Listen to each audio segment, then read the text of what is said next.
प्रिय विद्यार्थियों, आज हम कुछ प्रमुख सिद्धांत व समझौतों की चर्चा करेंगे, क्योंकि परीक्षा में कई बार टिप्पणियों के तौर पर ये प्रमुख सिद्धांत या समझौते पूछ लिए जाते हैं।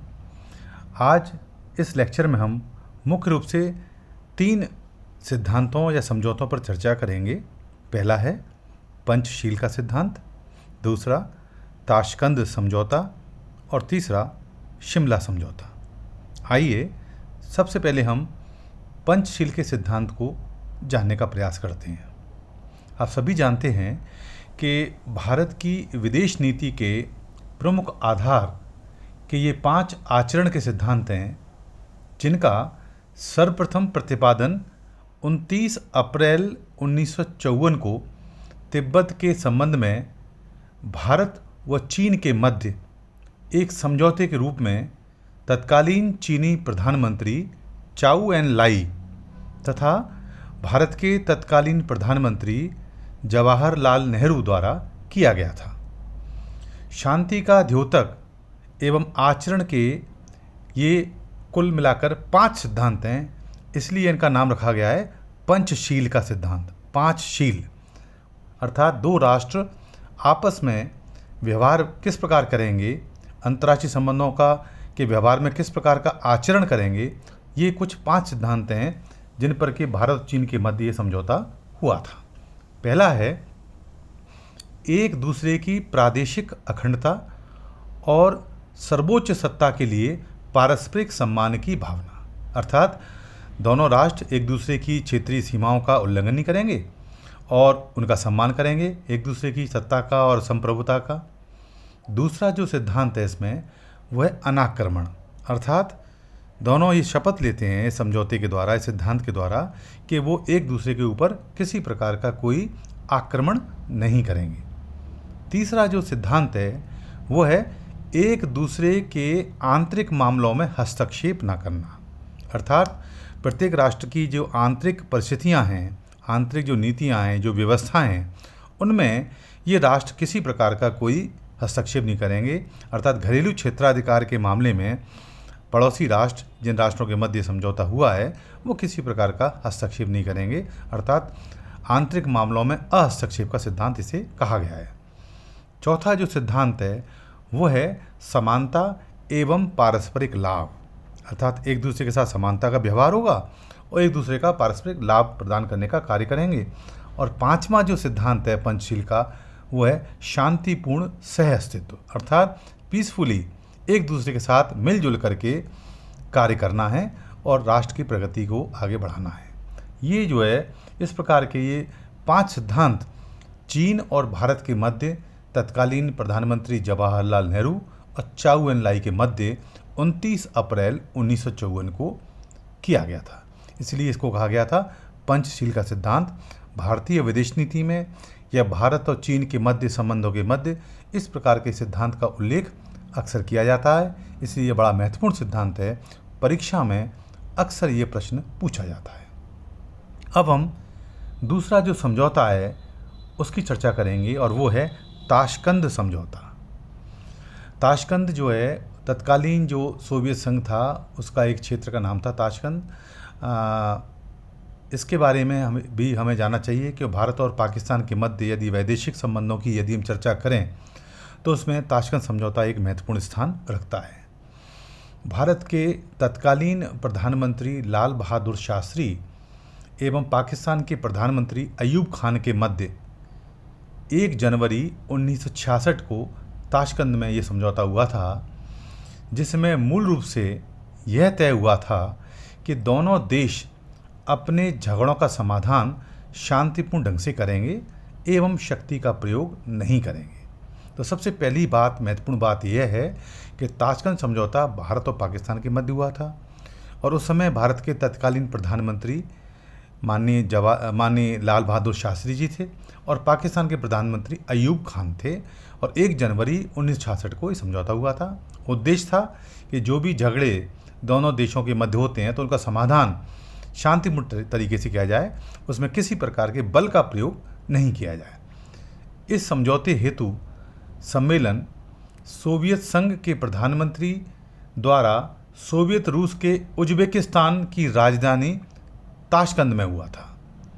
अर्थात ताशकंद किसकी राजधानी थी? उज्बेकिस्तान, उसमें हुआ था।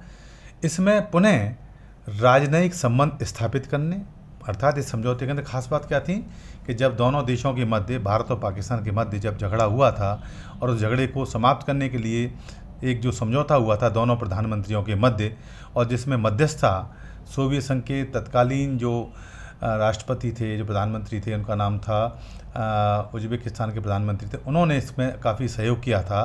तो उन्होंने ताशकंद में दोनों की बैठकें करवाईं और उसमें जो मूल बातें स्थापित की गई थी वो थी कि दोनों देशों के मध्य राजनयिक संबंध, डिप्लोमेटिक रिलेशंस पुनः स्थापित किए जाएं, शिखर वार्ताएं जारी रखने की बात की जाए, आंतरिक मामलों में हस्तक्षेप न करने तथा 26 जनवरी 1966 तक ये डेट निश्चित कर दी थी कि 26 जनवरी 1966 तक अपनी सेनाएं 5 अगस्त 1965 की सीमा रेखा के पर पीछे हटाना है। अर्थात जो पोजीशन 5 अगस्त 1965 को थी उस पोजीशन पर अपनी सेनाओं को वापस ले जाना है। कब तक? 26 फरवरी 1966 तक।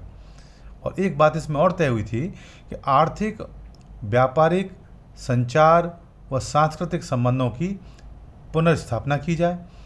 शरणार्थियों, अवैध प्रवासियों एवं जब्त की गई संपत्तियों को लौटाने संबंधी विषय भी इस सिद्धांत में शामिल किए गए थे। तो आप समझ गए होंगे कि ताशकंद समझौते में युद्ध के, भारत और पाकिस्तान के युद्ध के बाद सोवियत संघ ने जो एक महत्वपूर्ण मध्यस्थता का कार्य किया था और लाल बहादुर शास्त्री तत्कालीन प्रधानमंत्री और अयूब खान तत्कालीन पाकिस्तान के प्रधानमंत्रियों ने, दोनों ने मिलकर उज्बेकिस्तान की राजधानी ताशकंद में समझौता किया था 1 जनवरी 1966 को। और उसमें ये सारी बातें डिसाइड की गई थी कि हमें 26 फरवरी 1966 तक युद्ध से पूर्व की स्थिति में अपनी सेनाओं को पीछे हटाना है और विभिन्न प्रकार के आर्थिक, व्यापारिक, संचार और सांस्कृतिक संबंधों को पुनर्स्थापित करना है। और जो संपत्ति जब्त की गई है, ये जो शरणार्थी गिरफ्तार किए गए हैं, उनको एक दूसरे को लौटाने की बात इसमें शामिल की गई थी, जिससे कि दोनों देशों के मध्य संबंध सामान्य हो सकें और युद्ध का शांतिपूर्ण समाधान हो सके। ये भी भारतीय विदेश नीति, जिसमें कि मुख्य रूप से पड़ोसी देशों के साथ जब चर्चा होती है और पाकिस्तान के साथ संबंधों की बात होती है, तो ताशकंद समझौता और सिमला समझौता ये दोनों एक महत्वपूर्ण समझौते हैं। और चीन के साथ जब बात करते हैं तो पंचशील का सिद्धांत एक महत्वपूर्ण स्थान रखता है। आशा है आपको ये दोनों सिद्धांत और समझौते स्पष्ट हुए होंगे, पंचशील का सिद्धांत और ताशकंद का सिद्धांत समझौता। अब हम एक तीसरा महत्वपूर्ण समझौता है जिसका नाम है शिमला समझौता, इसकी चर्चा करेंगे। शिमला समझौता भी भारत और पाकिस्तान के मध्य एक महत्वपूर्ण समझौता है और आए दिन आपने देखा होगा जब भी भारत और पाकिस्तान के मध्य युद्ध होता है या कोई संकट उत्पन्न होता है या कोई अशांति उत्पन्न होती है तो आप शिमला समझौते के तहत हम इस बात को आगे बढ़ाएंगे। ये बातें अक्सर हम सुनने को मिलती हैं। तो विद्यार्थियों को ये स्पष्ट होना चाहिए कि आखिर ये शिमला समझौता क्या था और इसका क्या महत्वपूर्ण स्थान है भारत की विदेश नीति में और भारत के और पाकिस्तान के साथ जो वैदेशिक संबंधों में शिमला समझौता किस प्रकार का स्थान रखता है, इसके महत्वपूर्ण प्रावधान क्या हैं, ये प्रत्येक विद्यार्थी को पता होना चाहिए। आइए हम इसके बारे में विस्तार से जानते हैं।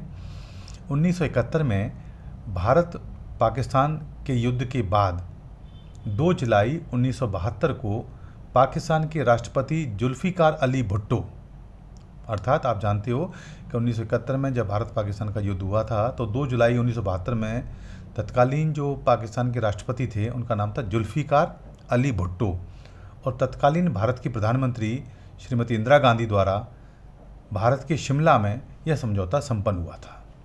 इसमें यह तय हुआ कि दोनों देश कश्मीर व अन्य सभी मामलों को द्विपक्षीय वार्ता के द्वारा सुलझाएंगे।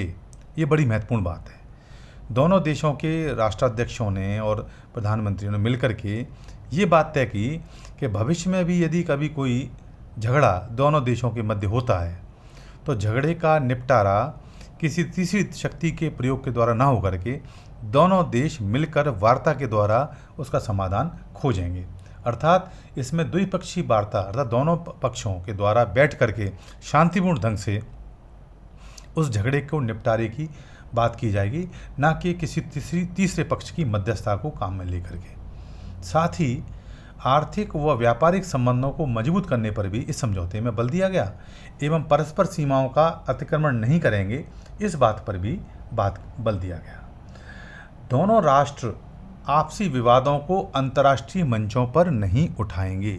बहुत महत्वपूर्ण बात विद्यार्थियों, इस समझौते की एक सबसे महत्वपूर्ण बात यह भी है कि दोनों ने इस समझौते के द्वारा, दोनों अर्थात भारत और पाकिस्तान ने इस शिमला समझौते के द्वारा इस बात पर बल दिया कि भविष्य में यदि कभी कोई संकट या झगड़ा उत्पन्न होता है दोनों देशों के मध्य, तो उस मुद्दे को वो किसी भी प्रकार से अंतर्राष्ट्रीय मंचों पर नहीं उठाएंगे, जिसका कि आप जानते हो पाकिस्तान के द्वारा हमेशा से खुल्लम खुल्ला उल्लंघन किया जाता है। जब भी कोई संकट झगड़ा दोनों देशों के मध्य उत्पन्न होता है, कारण कुछ भी हो, पाकिस्तान सबसे पहले विभिन्न अंतर्राष्ट्रीय मंचों पर, चाहे यूएन हो, उनमें इन बातों को ले जाता है और इस बात को जोर से उठाता है, जबकि वो शिमला समझौते के तहत सीधा सीधा उल्लंघन है। 17 दिसंबर 1971 को पाकिस्तान की सेना के आत्मसमर्पण के बाद दोनों देशों की सेनाएं जिस स्थिति में थीं, उसे ही वास्तविक नियंत्रण रेखा माना जाए। Line of actual control, LOC जिसे कहते हैं, वास्तविक नियंत्रण रेखा, line of actual control, LOC। तो LOC का निर्धारण भी इसी समझौते के द्वारा हुआ था, जिसमें कहा गया था कि 17 सितंबर 1971 को पाकिस्तान की सेना ने जैसे ही आत्मसमर्पण किया, तो दोनों सेनाएं जिस स्थिति में थीं उससे ही कहा गया था LOC, एवं कोई भी पक्ष इसे बदलने का या उल्लंघन नहीं करेगा। तो ये बातें शिमला समझौते की महत्वपूर्ण थी, आपने समझ लिया होगा। शिमला समझौते की सबसे पहली बात तो महत्वपूर्ण थी कि दोनों देश भविष्य में यदि कोई संकट या कोई झगड़ा उत्पन्न होता है तो द्विपक्षीय वार्ता के द्वारा दोनों मिल बैठ करके वार्ता के द्वारा शांतिपूर्ण ढंग से उसका समाधान करेंगे। दूसरी बात आपने देखी होगी, इसमें महत्वपूर्ण बात थी कि दोनों देश आपस में जो भी विवाद उत्पन्न होता है उसको किसी भी अंतर्राष्ट्रीय मंच पर नहीं उठाएंगे। और तीसरी बात थी LOC का निर्धारण, वास्तविक नियंत्रण रेखा का निर्धारण, अर्थात 17 सितंबर 1971 को जैसे ही पाकिस्तान की सेना ने आत्मसमर्पण किया, वैसे ही उस स्थिति को वास्तविक नियंत्रण रेखा माना गया और दोनों से ये कहा गया कि वो इसे ना तो बदलेंगे ना इसका उल्लंघन करेंगे। लेकिन आप जानते हो कि पाकिस्तान आए दिन इन तीनों बातों का उल्लंघन करता है, जो अपने आप में एक अंतर्राष्ट्रीय कानून का उल्लंघन है। आशा है आपको ये दोनों बातें, तीनों जो सिद्धांत हैं, स्पष्ट हुए होंगे। धन्यवाद।